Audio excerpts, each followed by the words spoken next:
Think Straight. Change Your Thoughts, Change Your Life is a book written and illustrated by Darius Foroux. Darius Foroux is an entrepreneur, blogger, and podcaster. He is the co-founder of a laundry technology company, while his blogs focus on life, productivity, and business. His podcast, called The Darius Foroux Show, has hosted several thought leaders. Thought leaders consist of leaders who propagate a certain flow of thought.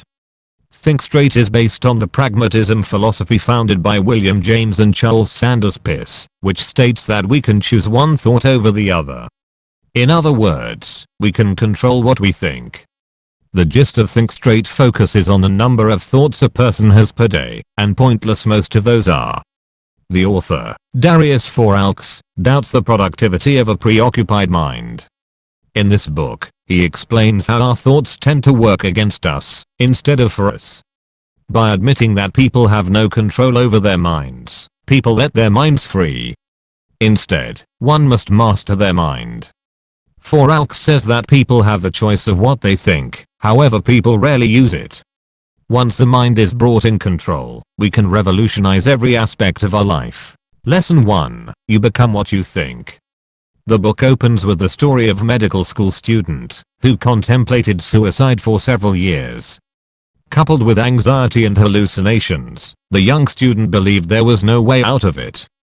His depression seems to have passed on to him from his father, thus being a biological inevitability. However, he kept these thoughts of suicide at bay and began rationalizing the concept of suicide. When he came across an essay by a French philosopher, his belief in free will strengthened. His thought of free will was not the ability to do anything, instead, it was the freedom to think anything. He was then able to break free from the clutches of depression. This young man grew up to one of the leading psychologists of America, William James. The basis of his teaching is control over thoughts. While James admits that consciousness cannot be controlled, a conscious effort can be made to choose which thought gets our focus. Lesson 2, the importance of practical thinking. The human brain is one of the most awe-inspiring machines. It is capable of tasks greater than any technology. Perhaps this is also its intimidating feature. The mind is so complex that we tend to assume it knows better. This makes us an intelligent species, also an impractical one. Theoretically, all our thoughts are based on logic. It seems rather futile for the mind to do something illogical.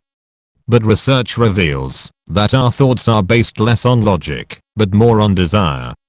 Particularly, the desire to view ourselves in the way we want to be. Most of our thoughts stem from instincts, emotions, and misinformation. Rather, they should be based on practicality and the right information. Lesson 3. Use what works. The notion that life is full of ups and downs is overrated. The truth is it does not need to be. Insignificant mood changes over a day are the testimony of the brain's hold on our mind.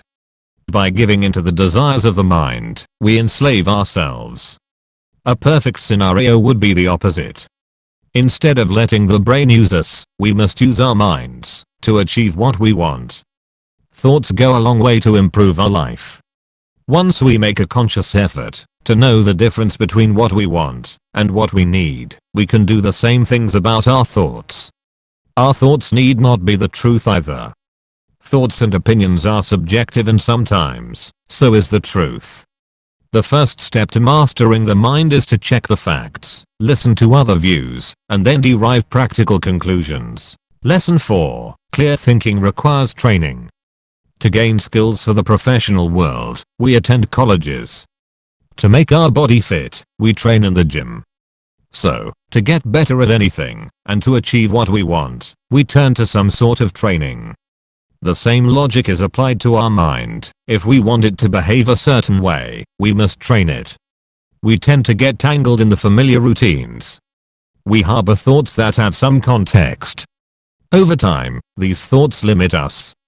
Our brain is full of emotions or thoughts, but we must train it like our skills or our body. Lesson 5, from chaos to clarity. The brain is complex, and so are its thoughts. When someone envisions their thoughts, they view a cobweb of thoughts, chaotic and unorganized. The cobweb consists of mostly useless, impractical, and dramatic ideas. When a stressful situation is looked back on, we tend to realize that the drama quotient of our brain was high. This is because we can visualize the past situation in a much clearer picture. Instead, we must view the present situation clearly. Realizations in the future can do little to no good. Thus, we must work on the cobweb of present thoughts. The author refers to it as a mush of useless thoughts, which contain resentment, stress, and confusion. The foremost step is changing the conformation of the cobweb. The mush must be converted into a singular thought. Or thought which is practical and useful to the present situation. That is the clarity we require during the most stressful situations. Emphasizing on the problem can only reiterate the problem to our brain, which feeds on it and makes the situation more dramatic than it needs to be. To combat all this, we only need one clear solution. Lesson 6, a very brief history of thinking. Philosophers from the dawn of time have emphasized on the importance of thoughts. The notion of thoughts are important has revised to, not all thoughts are equal. The ancient philosophers realized that the human brain was a machine to solve problems, but over time, it became the source of problems. The best way to realize the above situation is to write down thoughts every 2 hours. At the end of the day, review these thoughts. Categorize them as useless or useful. Simple logic suggests that a useless thought must be eliminated. Lesson 7, life is not linear. Plans in life are usually constructed linearly. An event A will lead to an event B, followed by event C. Finally, the goal will be achieved. But the fact is that life is seldom linear. It goes through a series of troubleshoots and detours to reach the destination, if any. The notion that life is linear can bring in negative thoughts. To receive a detour when we are expecting a linear line is perceived as a sign of failure. In fact, a detour can help us experience the other route and perhaps get us something better. A linear line is simple, and life is not known to be simple. A detour lets us appreciate the reward and collect small rewards on the journey. If we are working in the right direction, we will reach the destination with extra rewards. Rewards that we would have lost out on if we were to continue on the straight path. Lesson 8, connect the dots. Our brain works in context. It compares the present situation to a past one. It connects the hypothetical dots of our thoughts to generate a logical thought. Once we learn this mechanism, it will be easier to feed the right information to the brain. The author suggests the readers keep reading and learning. Knowledge will form the dots in the brain, and sometimes along the non-linear path of life, the brain will connect the dots. But being idle will not help the cause. We must feed the brain with the necessary knowledge for it to connect the dots. This connection can occur at the right moment and may present the correct solution for the situation. Lesson 9, filter your thoughts. The mush of useless thoughts can weigh our actions down. Thus, filtering our thoughts should be a priority. The filtering process consists of shortcuts called heuristics. A heuristic is a plan drawn from prior experience with a similar problem. The most popular version of heuristic is trial and error. However, it is a tedious and long process, impractical to be applied to each situation. The heuristic of social proof is also an impractical one. It filters our thoughts based on what others say. Thus, it channels their bias and prejudices and introduces them to our thoughts, thereby losing our individuality.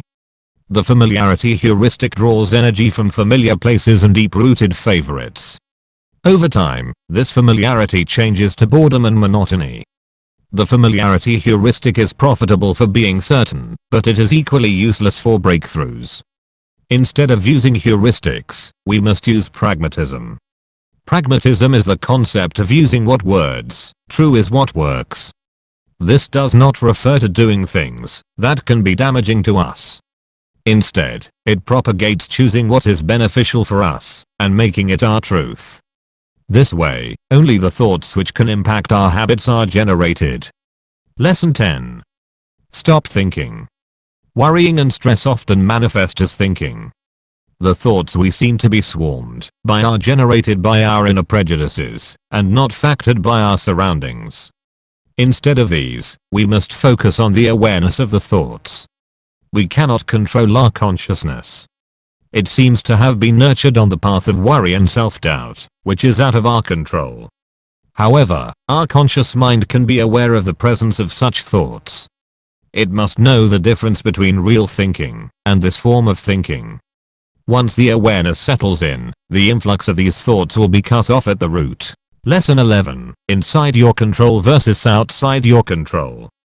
Since it is important to be aware of what we can control and what we cannot, we must concentrate on factors that can be controlled.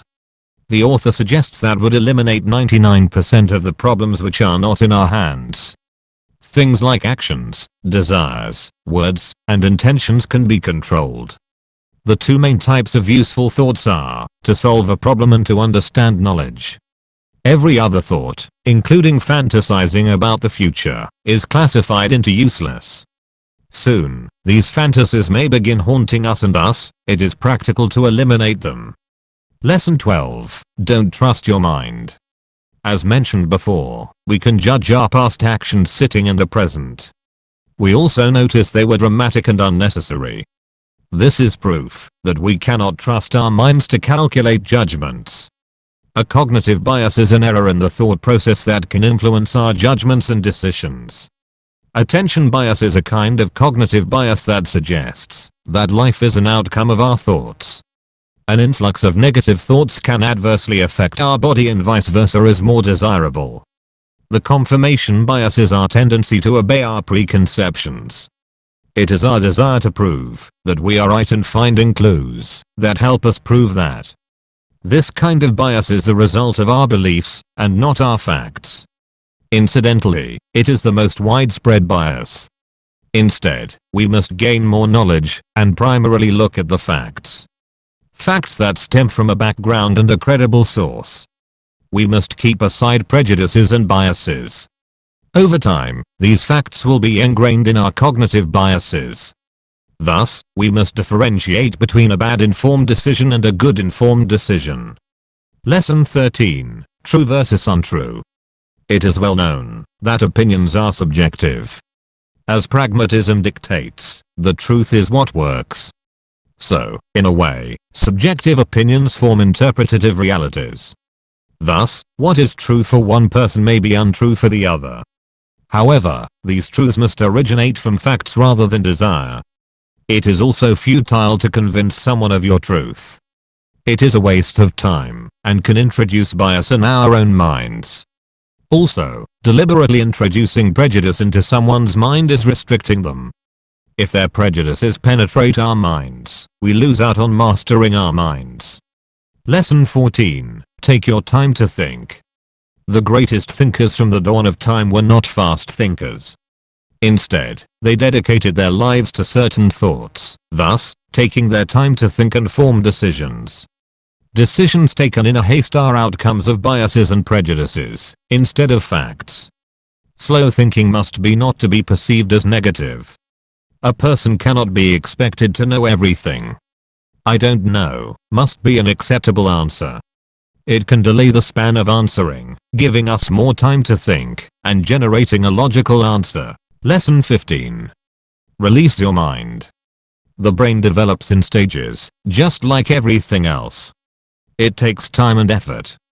Setbacks can be encountered, and that is the real test, whether we quit or not. At the end of each development stage, we encounter a wall. This wall tends to test everything we have learned, and is a door pass to the next stage. Instead of a wall being a stop, it must be perceived as a pause. It helps us pause and indicate the end of a stage.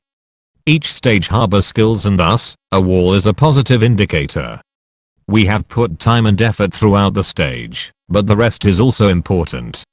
The wall is, in fact, associated with a small break for the brain before re-entering the arena. Lesson 16. Draw your thoughts. Images were the means of communication before the arrival of language. Since we have come a long way from the time of images, we must comprehend the importance of drawing. Drawing our thoughts does a similar function, helps us visualize what we want, and helps us work towards it. Lesson 17. Be yourself, not what you should be. Since we each have our truths, we must understand which are ours, and which are not. By being self-aware, we can be true to ourselves. By realizing what we want, not what others want from us, we can achieve clarity in our thoughts. Each action is accompanied by a thought, which must be ours. With each action, we can know more about ourselves. Eventually, we will be able to act on our truths more accurately. Lesson 18. Take time to reflect. We all lead busy lives. Whether we stay immersed in our thoughts or our tasks, the day tends to go by. Thinking logically takes a backseat during these events of the day. But it should be one of our priorities. Reflection is crucial to understand which direction we are leading towards. Without reflection, our mistakes and shortcomings will go unnoticed until a crisis is reached. A monotonous routine seems correct until a solution is needed for a problem. We then need to collect all our thoughts and generate a logical decision. As mentioned before, a quick decision is not a good informed one. Thus, to stay in sync with our thoughts, we must take time to reflect. Lesson 19. Practical money rules. Money is important in the modern world. It is a misconception that money drives us. Instead, we should drive the money. Doing a job for money can be beneficial for some time, but it takes us away from our true nature.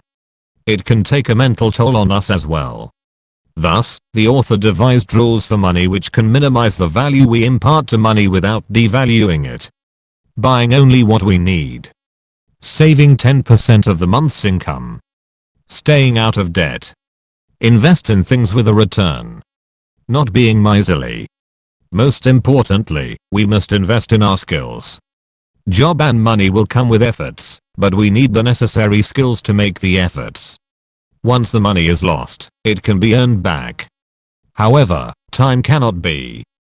By investing in ourselves and our skills, we are making our time worthwhile. Lesson 20. Be unconventional. A part of being true to ourselves is doing what feels right for us. If being unconventional is the way to being true, then that is the right path. Following convention can do someone else good, but may be detrimental to us. We must also stop our minds from wondering the what if. Convention says we must choose. But sometimes, it is necessary. If two things seem important to us, we must find a way to do them both. It does not need to be this or that, instead it must be this and that. Lesson 21. Take thinking out of the equation. Thinking is of two types, useless and useful. Useless thoughts keep us confined to a physical and mental space. Useful thoughts compel us to put ourselves out there and take action. By taking thinking out of the equation, we introduce actions into it. A useful thought leads to action and hence, the equation becomes all about the action, rather than the thought. Thoughts often present themselves as questions. They ask why or how, but when we know an action is necessary, we do not need to think much about the logistics of it. Instead, our thoughts should dictate the action. Making a to-do list with straight instructions is better than filling our heads with questions about the plausibility of an action. Lesson 22. Don't live with regrets, and never look back. Regrets not products of things we have done in life, instead are those of the things we did not. Unless we try new things, we will never know if they cater to our needs. Looking back on the things we did is a waste of time. That time has gone by, and by thinking about, we are wasting the now. Thus, let go of the past and concentrate on the present. Lesson 23. Think beyond yourself. We can be true to ourselves and still possess philanthropy. Being true to ourselves is not a shortcut to being selfish. It is about preaching what we believe in and being better for it. Incidentally, if others also believe in our truth, it can bring about a change in the world. One of the themes of the book, Pragmatism, is credited William James instead of Charles Sanders Peirce. James thought beyond himself and credited a person who deserved it. Along the way, they introduced a revolutionizing concept to philosophy and psychology. Many swear by it as their way of life. Thus, William James played a part in changing society. He was first true to himself, formed a thought process, and upon realizing it could be beneficial to the others, passed it on to the world.